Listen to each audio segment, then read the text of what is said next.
بسم اللہ الرحمن الرحیم۔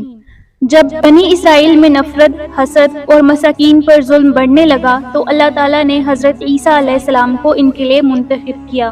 تو یوں اللہ کے نبی عیسیٰ مسیح بنی اسرائیل کے بڑے بڑے عالم اور معتبر لوگوں سے کہنے لگے کہ ظلم کیوں کرتے ہو، غریبوں کا حق کیوں کھاتے ہو؟ اے لوگو، حقیقی اللہ وہ ہے جو سب انسانوں کو برابر کے حقوق دیتا ہے، جس کے نزدیک امیر اور غریب میں کوئی فرق نہیں ہے، کالے رنگ والا اور سفید رنگ والا برابر ہے۔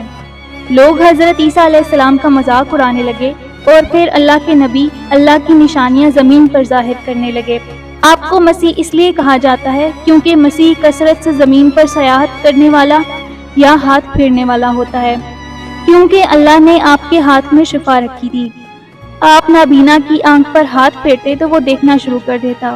کوڑ کا مریض جس سے ساری دنیا نفرت کرتی تھی، آپ کے مبارک ہاتھ جب کسی کوڑ کے مریض پر لگتے تھے تو اللہ کے کرم سے وہ صحت یاب ہو جاتا تھا۔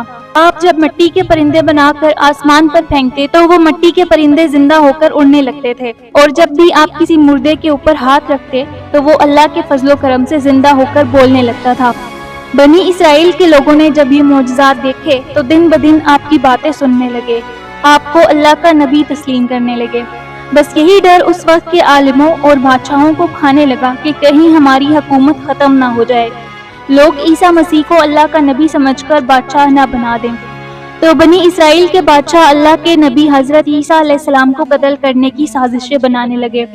حضرت عیسیٰ علیہ السلام پوری قوم سے مخاطب ہو کر کہنے لگے کہ اے لوگو، اللہ سے ڈرو، میں اللہ کی طرف سے آیا ہوں تاکہ تم آپس میں محبت، پیار اور امن کے ساتھ زندگی بسر کر سکو۔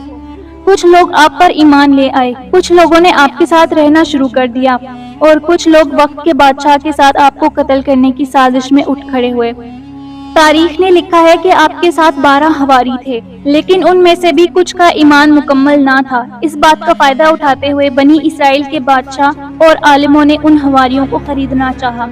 ان میں سے ایک جس کا نام یہودا تھا، اس نے وقت کے بادشاہ کے آگے خود کو بیچ دیا اور کہنے لگا کہ میں تمہیں بتاؤں گا کہ عیسیٰ مسیح کہاں ہیں، اور یوں یہودا ان لوگوں کے لیے جاسوسی کرنے لگا۔ ان دنوں اللہ کے نبی حضرت عیسیٰ علیہ السلام مذہبی تہوار منانے بیت المقدس آئے ہوئے تھے۔ کھانا کھانے کے بعد آپ شہر سے واپس آتے ہیں اور کرشمنی نام کی ایک جگہ پر رات گزارنے کے لیے ٹھہرتے ہیں۔ اپنے شاگردوں سے الگ ہو کر اللہ سے مخاطب ہوتے ہیں کہ یا اللہ، میں جانتا ہوں کہ یہاں کے بادشاہ اور علماء مجھ سے نفرت کرتے ہیں اور مجھے قتل کرنا چاہتے ہیں۔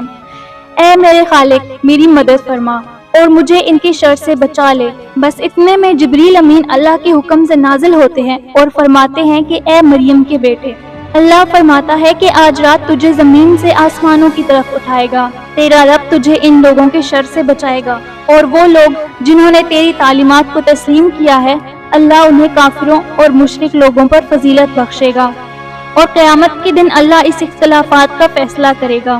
اے روح اللہ، تیری بلندی کا وقت آ پہنچا ہے۔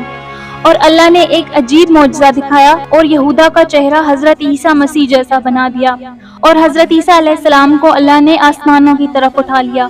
بس جیسے ہی گرفتار کرنے کے لیے بادشاہ کے لوگ وہاں آئے تو اس جاسوس یہودا کو گرفتار کر لیا، کیونکہ اللہ نے اس کا حلیہ حضرت عیسیٰ علیہ السلام جیسا بنا دیا، اور یوں اللہ نے بنی اسرائیل کے سخت دلوں پر مہر لگا دی، اور وہ فخر سے کہنے لگے کہ ہم نے مریم کے بیٹے اور اللہ کے نبی حضرت عیسیٰ علیہ السلام کو قتل کر دیا۔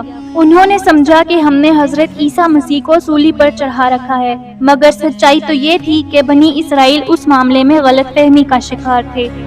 ان میں سے کچھ لوگ یہودا کو حیرت سے دیکھ رہے تھے کہ اس کا چہرہ عیسیٰ مسیح کے جیسا ہے، مگر اس میں کوئی بھی خوبی حضرت عیسیٰ کے جیسے نظر نہیں آ رہی۔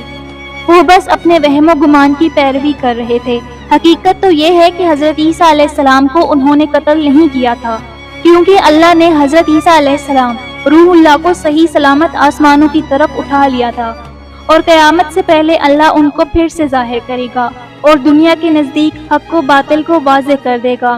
بے شک وہ ہر چیز پر قدرت رکھتا ہے۔